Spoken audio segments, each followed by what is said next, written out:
Mis on sinu suurim takistus? Minu nimi on Roland Toko, olen Edu Akadeemia üks asutajatest ja tihti me inimestena mõtleme, et meil on takistused, mis tulevad väljastpoolt, et kuidagi keegi teine on süüdi või mingisugune asjaolu, mis iganes. Aga reaalsus on see, et meie kõige suuremaks takistajaks oleme me ise. Ja ka sinu puhul sa ise oled enda kõige suurem takistaja. On see siis sellega, et sa arvad, et sa ei ole piisavalt hea, sa ei ole millestki väärt või sa ei ole piisavalt kogenud, sul ei ole neid oskusi, teadmisi, mida iganes. Me ise loome need nii-öelda takistused endale järjepidevalt. Ja ma toon ühe sellise näite oma elust, et ma mäletan, kui 2013 aastal alustasime koolituste korraldamisega, siis ühel hetkel natuke aega hiljem sain kokku Peep Vainuga, kes oli siis tollel ajal Eesti selgelt tuntuim ja edukaim koolitaja.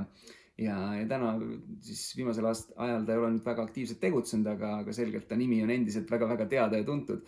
Ja ühel hetkel arutasime erinevaid mingeid koostöömõtteid. Ühel hetkel ta küsis minu käest, et aga Roland, kas sa ise ei ole mõelnud selle peale, et koolitajaks hakata? Ja minu hirm oli piisavalt suur selle tegevuse ees, et minu esimene reaktsioon oli, ei, see ei ole minu teema. Ma olen korraldaja. ja tegelikult aastaid hiljem ma sain aru, et ma tegelikult naudin seda, ma naudin inimeste ees olemist ja eriti hakkas mulle see asi meeldima siis, kui ma sain aru, et päriselt on inimeste elud muutunud minu teadmiste jagamisest ja nad andsid mulle ühel või teisel moel sellest teada ja see tekitas kuidagi eriti hea tunde, sellepärast et ma nimetan seda selliseks tähendusrikkaks tegevuseks või isegi tähendusrikas elu, kui sa teed asju, mis sulle lähevad korda ja et samamoodi sa tead, et ka teistele inimestele, kellele seda pakud või annad või jagad, läheb ka nendele korda ja kui need kaks asja kokku tulevad, siis see on tõeliselt selline tähendusrikas. Ja sellega muidugi ma sain aru, minu takistused ei piirdunud. Ma alles hiljuti jõudsin kuidagi järeldusele sellest, et ma teadsin ju, et mulle meeldib see ja loomulikult Edu Akadeemiaga ühel või teisel moel ma sain seda ju teha, et korraldasime ise koolitusi, kus ma ise koolitaja rollis või päevajuhi rollis või muud moodi intervjueerija rollis kusagil mujal. Siis tegelikult üks asi, mis mulle ka väga-väga meeldis, on see, kui mind kutsutakse kuskile esinema ja loomulikult eriti tore, kui sellest tasu ka makstakse. Ja seda on juhtunud päris paljudel kordadel ja ma olen ühelt poolt väga tänulik ja teiselt poolt üllatunud, et kust need inimesed teadsid või oskasid mind üldse kutsuda esinema. Sellepärast, et mitte kusagil ei olnud mitte mingit infot selle kohta, et mind saab esinema tellida. Ja loomulikult osad inimesed näevad mind, et ma teen seda ja nad teevad ise nii-öelda järelduse, et äkki ta on valmis ka kusagil mujal esinema. Aga kuskil mitte midagi selle kohta infot väljas ei olnud. Ja ma sain aru, et ma tahan ju seda teha rohkem, ma tahan neid inspiratsiooni esinemisi või kontserte anda või mis iganes rohkem teha. Ja mul tuleb endal luua see võimalus inimesi kutsuda mind seda tegema. Ja seetõttu ma pool aastat tagasi otsustasin, et okei, ma teen ära oma isikliku kodulehe, kus täpselt see võimalus on, et on erinevad asjad väljas, et mida ma teen ja on koht, kuhu saab panna kirja oma nime ja anda märku, et sa oled huvitatud sellest, et mina saaks tulla tegema midagi, mis mulle korda läheb. Ja mis loob väärtust ka siis nendele, kes tellivad. Ja täna siis saan lõpuks öelda, et on rolandtoko.com koduleht valmis ja on see nii-öelda võimalus antud. Ja mis ma tahan nüüd tegelikult välja tuua sellest jutust 3 väga olulist pointi.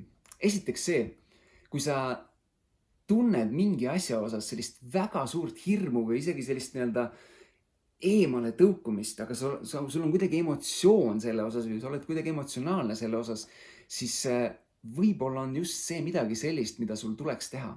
Midagi sellist, mida sa võib-olla naudiksid.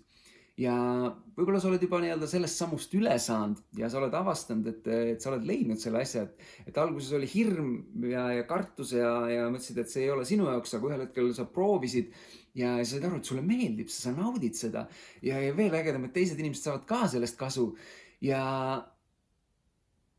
märka neid kohti, kus sa takistad ennast veel rohkem seda tegemast. kus on need kohad, kus sa hoiad ennast tagasi, kus sa võib-olla ei ütle välja või sind ei ole nii-öelda inimeste ees pildis või sa ei ole nii-öelda kättesaadav või sa tõukad eemale neid võimalusi ühel või teisel moel.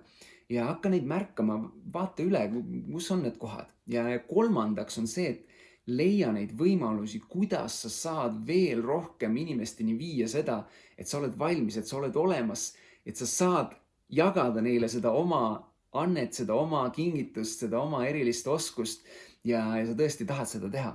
Sest et muidu inimesed ei leia sind üles, nad ei saagi sind kutsuda tegema seda.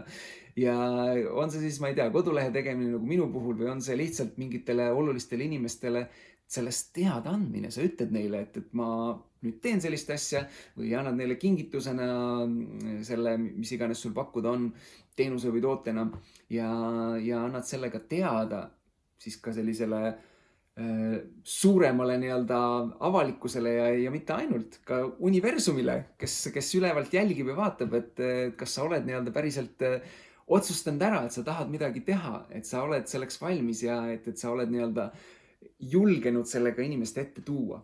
Ja see on see point, mis ma tahtsin jagada ja me oleme ise võimelised looma erakordselt imelise elu ja teeme seda koos. Teeme seda koos ja teeme järjest rohkem tähendusrikkaid asju oma elus ja jagame seda ka teistega, et me seda teeme, mis iganes see on, mida sina teed. Ja kui sa tead kedagi, kes peaks kuulma seda sama pointi, mis ma just jagasin, siis ole ja jaga seda videot ka sellele inimesele või nendele inimestele ja näeme juba õige pea. Tšau!